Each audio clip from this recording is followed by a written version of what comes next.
Good morning students. आज हम करेंगे बेटा हमारा next chapter vectors. What are vectors? Those quantity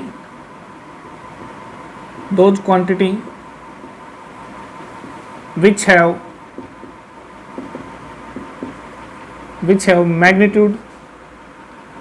have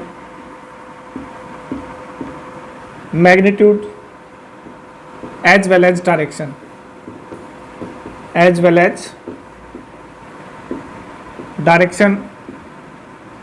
and some rules are used for their addition are known as vectors।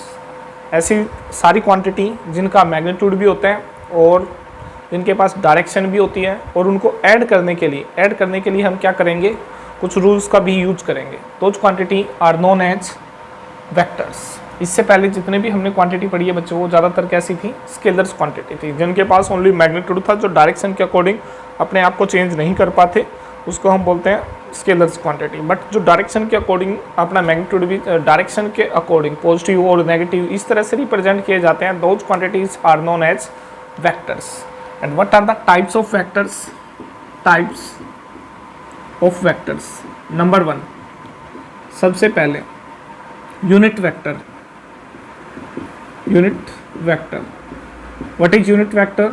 Unit vector is a vector represented by this symbol, cap of the vector, and it is equal to vector to the magnitude of vector. Ratio of vector to its magnitude is known as unit vector. This vector is only used to show the direction of a single quantity. अगर मान लो कोई quantity हमें उसको direction देनी है तो हम इस वेक्टर का यूज़ करते हैं, unit vector. It have only direction because it have unit magnitude. इसका मैग्नीट्यूड कितना होता है बच्चों? यूनिट होता है ओनली 1। कैसे? देखो, वेक्टर है, सपोज करो वेक्टर को हम रिप्रेजेंट कर रहे हैं xi yj plus zk,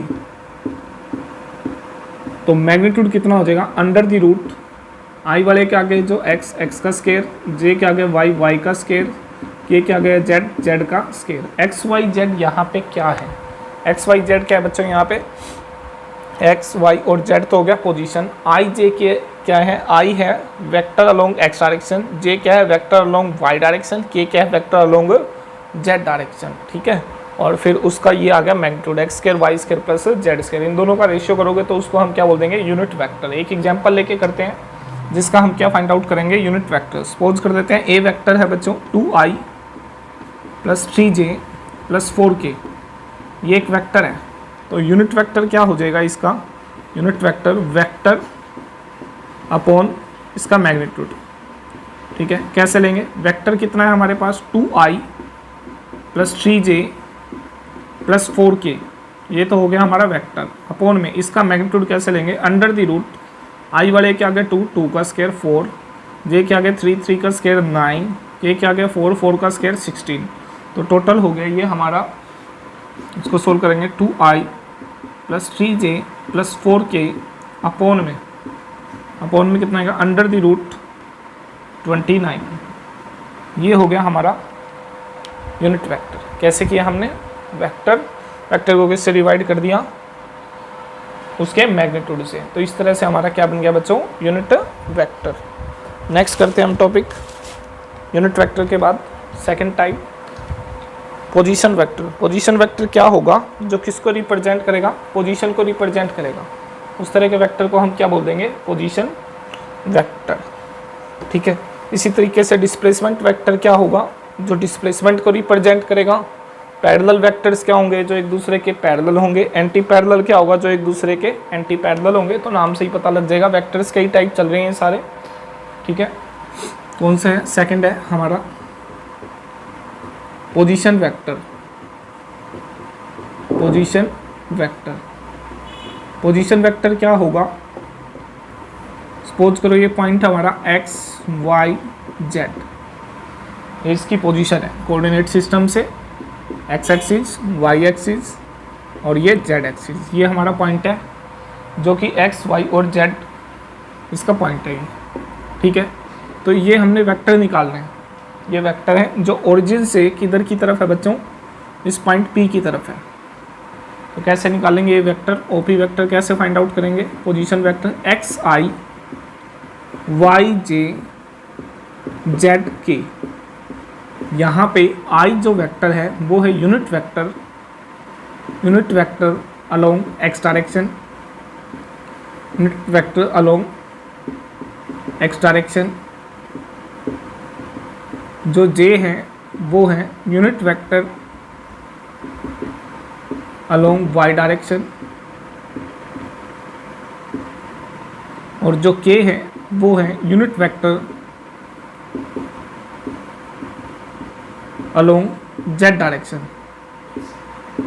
y direction and z direction. तो इस तरह से वेक्टर हो गया हमारा xi yj प्लस zk।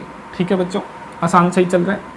अब हम इसके बाद क्या करेंगे, देखो जो x है वो एक स्केलर था, उसको हमने किससे मल्टीप्लाई किया, यूनिट वेक्टर से, तो ये वेक्टर बन गया। तो इतना वेक्टर था ओनली x एक्सिस के अलोंग xi, y एक्सिस के अलोंग पोजीशन है y, अगर हम उसको j से मल्टीप्लाई कर देंगे यूनिट वेक्टर से तो ये y वेक्टर बन गया। और इसी तरीके से z वाले को हमने किससे मल्टीप्लाई कर दिया, k से। तो i j k क्या है, ये है यूनिट वेक्टर है, ठीक है, जिसको हम किसी स्केलर से मल्टीप्लाई करेंगे और उनको क्या बना देंगे, वेक्टर बना देंगे। मतलब अगर किसी के पास मैग्नीट्यूड है, अगर हम उसको डायरेक्शन भी दे देते हैं तो वो कैसा बन जाएगा बच्चों, वेक्टर क्वांटिटी बन जाएगी।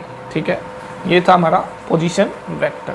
उसके बाद बढ़ते हैं हम पोजीशन वेक्टर के बाद, ठीक है, थर्ड वेक्टर पे आ जाते हैं, डिस्प्लेसमेंट वेक्टर।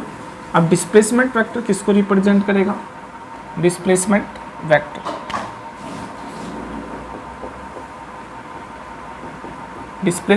एक तरह की डिस्प्लेसमेंट को रिप्रेजेंट करेगा।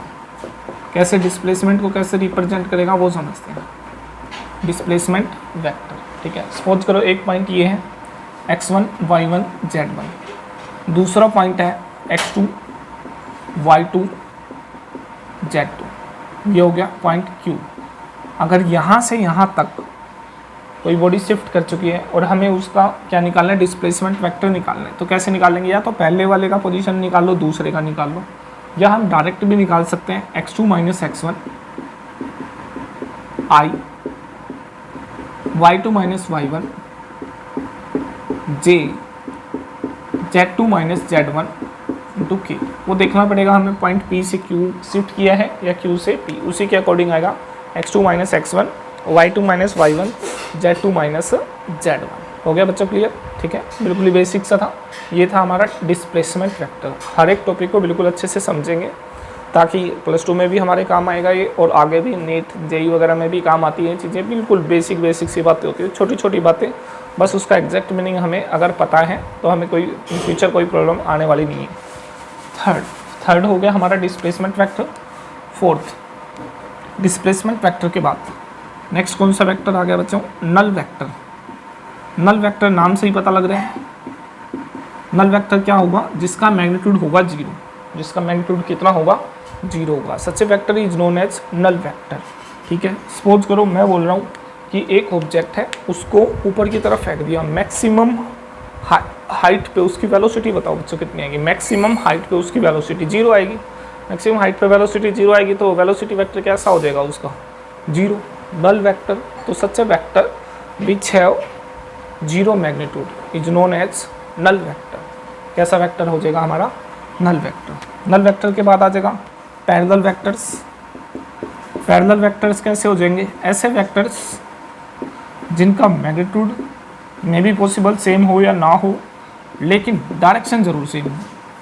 डायरेक्शन सेम होगी तो such vectors are known as parallel vectors. ऐसे वेक्टर्स को हम क्या बोलेंगे बच्चों, पैरेलल। हमने पढ़ रखा है मैथमेटिक्स में पैरेलल का मतलब क्या होता है। ठीक है, उसके बाद आ जाते हैं next anti parallel vectors. Anti parallel vectors, what are anti parallel vectors. Anti parallel vectors होते हैं जो एक दूसरे के बिल्कुल अपोजिट होंगे।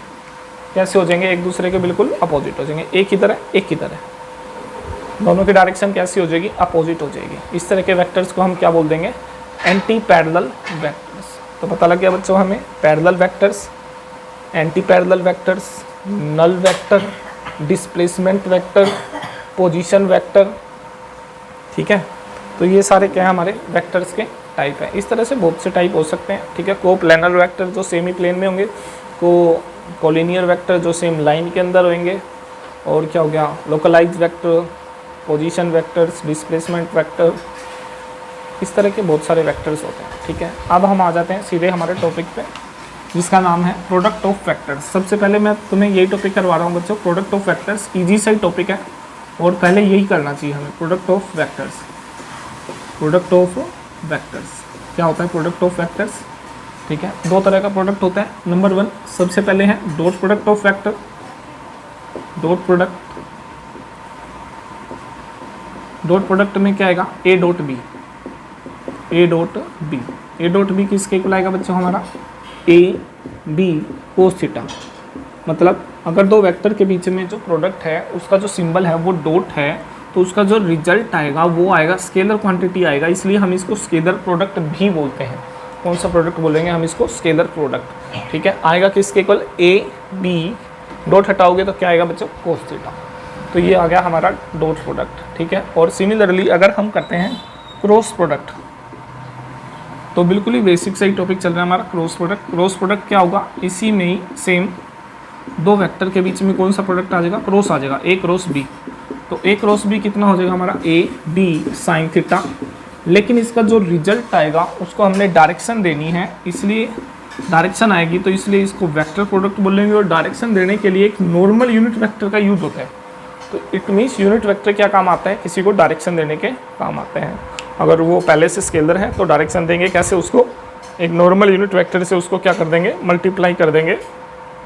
नॉर्मल यूनिट वेक्टर से मल्टीप्लाई करते हो कैसा हो जाएगा बच्चों? वेक्टर प्रोडक्ट हो जाएगा, ठीक है। अब हमने क्या करना है? आई डॉट आई, मतलब दो वेक्टर ऐसे जो एक्स डायरेक्शन के अलोंग है, तो वो सेम डायरेक्शन होगी। कोस हो गया 0, कोस 0 होता है 1, ठीक है। जे डॉट जे जो सेम डायरेक्शन में है, के डॉट के जो सेम डायरेक्शन में है, उनका प्रोडक्ट कितना आएगा बच्चों? 1 आएगा, क्योंकि आई और आई सेम डायरेक्शन में होंगे, जे और जे सेम डायरेक्शन में होंगे, और के भी सेम डायरेक्शन में होंगे। सेम डायरेक्शन में होते ही जिनका मैग्नीट्यूड 1 है, मैग्नीट्यूड तो आएगा 1 1, कोस 0 की वैल्यू 1, इसलिए इन तीनों का प्रोडक्ट कितना आया बच्चों? 1 आया है, ठीक है। इसी तरीके से हम करेंगे I dot J, J dot के और के डॉट आई। ये तीनों एक दूसरे के परपेंडिकुलर है, एक दूसरे के परपेंडिकुलर है। एक्स एक्सिस वाई एक्सिस के परपेंडिकुलर है, वाई जेड के परपेंडिकुलर है, जेड एक्स के, तीनों mutually perpendicular to each other. अगर तीनों परपेंडिकुलर टू ईच अदर है तो तीनों का प्रोडक्ट कितना आएगा बच्चों? 0 के इक्वल आएगा, ठीक है। तो I dot J, J dot के डॉट आई किसके इक्वल आएगा? 0 के इक्वल। सिमिलरली अगर हम क्रॉस प्रोडक्ट में करते हैं, क्रॉस प्रोडक्ट में क्या आता है? साइन आता है, साइन आता है। आई क्रॉस आई, जे क्रॉस जे और के क्रॉस के, ये सेम से ही है, सेम डायरेक्शन में। सेम डायरेक्शन में तो कितना आएगा? 0, क्योंकि साइन 0 की वैल्यू कितनी होती है? 0, ठीक है। इसी तरीके से आई को जब हम जे से मल्टीप्लाई करेंगे तो आएगा के आएगा, क्योंकि आई जे के परपेंडिकुलर के है, जे और के परपेंडिकुलर कौन है? आई है। और रोटेट करेंगे तो के और आई के अक्रॉस कितना आ जाएगा? जे आ जाएगा, ठीक है। तो ये थोड़ा सा हमें लर्न होना चाहिए ताकि हम इसके कुछ क्वेश्चंस वगैरह सोल्व कर सकें, ठीक है। I dot J, J dot के कैसे करना है, ये हो गया हमारा डॉट प्रोडक्ट और क्रॉस प्रोडक्ट। एक को बोलते हैं हम स्केलर प्रोडक्ट, दूसरे को बोलते हैं वेक्टर प्रोडक्ट। सिंबल क्या होता है? एक के बीच में डॉट होगा इसलिए हम इसको डॉट बोलते हैं, एक के बीच में क्रॉस होगा तो हम इसको क्या बोल देंगे? क्रॉस प्रोडक्ट बोल देंगे। बिल्कुल ही बेसिक सा टॉपिक है, सिंपल सा ही है, ठीक है। Thank you.